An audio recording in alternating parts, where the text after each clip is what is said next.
नई नई शादी में सहवास एक बड़ी भूमिका निभाता है।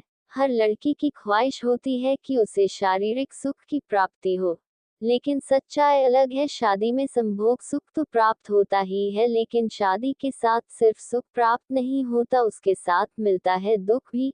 जब मैंने राहुल से शादी की, तो मेरी जिंदगी में एक नई शुरुआत हुई थी। मैं हमेशा से एक आधुनिक और स्वतंत्र विचारों वाली लड़की रही हूँ।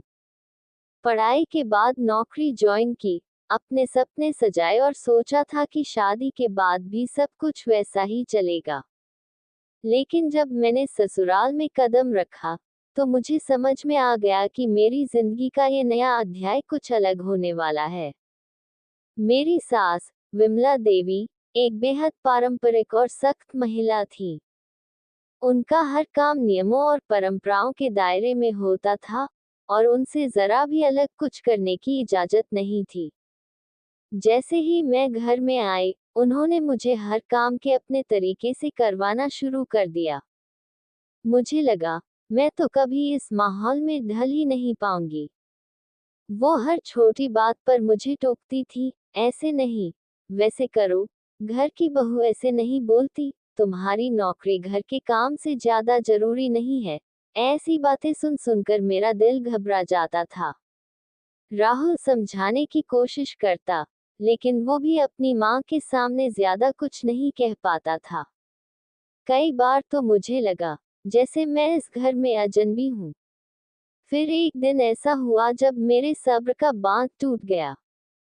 घर में एक पूजा थी, और मैं तैयारी कर रही थी।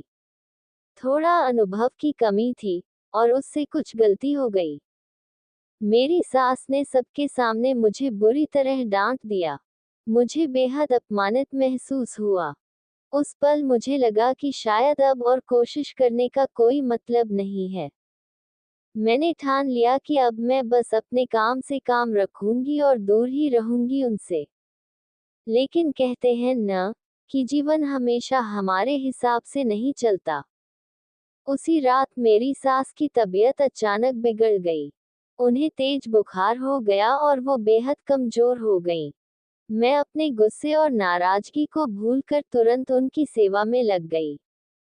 डॉक्टर के पास ले गई, पूरी रात जागकर उनकी देखभाल की। उस समय मुझे महसूस हुआ कि चाहे हमारे बीच कितनी भी अनबन क्यों न हो, वह मेरी सास ही नहीं, बल्कि इस घर का एक अहम हिस्सा है, और उनका ख्याल रखना मेरी जिम्मेदारी है। उस रात के बाद कुछ बदल गया। मेरी सास ने पहली बार मुझे ढंग से देखा, शायद पहली बार मेरे मन की सच्चाई को समझा। उन्होंने मेरे लिए कुछ कहा नहीं, लेकिन उनके चेहरे पर एक नरमी सी आ गई थी। वो अब मुझसे वैसा सख्त व्यवहार नहीं करती थी। धीरे धीरे मैंने भी उन्हें समझने की कोशिश शुरू की।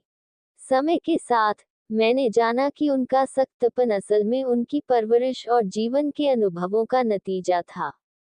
वो हमेशा से एक नियमों और रीति रिवाजों से बंधे घर में रही थी, और बदलाव से उन्हें डर लगता था। दूसरी ओर, मैंने भी यह समझा कि अगर मुझे इस परिवार का हिस्सा बनना है, तो मुझे उनकी भावनाओं का सम्मान करना होगा, साथ ही साथ खुद को भी नहीं खोना होगा।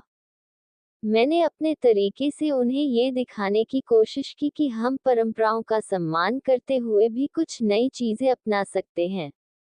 मैंने छोटी छोटी बातें बदलनी शुरू की, जैसे घर के कामकाज के बीच कुछ वक्त अपने लिए निकालना, या फिर अपनी नौकरी के साथ घर के काम को संतुलित करना। और आश्चर्य की बात ये रही कि मेरी सास ने धीरे धीरे इन बदलावों को स्वीकार करना शुरू कर दिया। अब हमारी बातचीत में टकराव की जगह स्नेह और समझ आ गई थी। जहां पहले वो हर छोटी बात पर मुझे डांटती थी, अब वो मुझे सलाह देती थी। मुझे उनकी आंखों में स्नेह और अपनापन दिखने लगा था, जो पहले कहीं छिपा हुआ था। आज मैं अपनी सास के साथ एक ऐसा रिश्ता साझा करती हूँ, जिसे मैं कभी सोच भी नहीं सकती थी।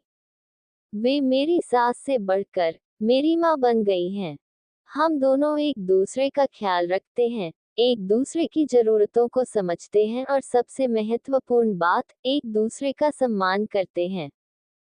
मेरी यह यात्रा आसान नहीं थी, लेकिन मैंने सीखा कि किसी भी रिश्ते को समझदारी, धैर्य और प्यार से सुलझाया जा सकता है।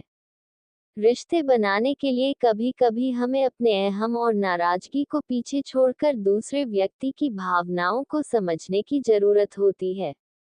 आज मैं गर्व से कह सकती हूँ कि मेरी सास मेरी सबसे बड़ी सहारा है, और ये रिश्ता मेरी समझदारी और उनकी ममता का नतीजा है।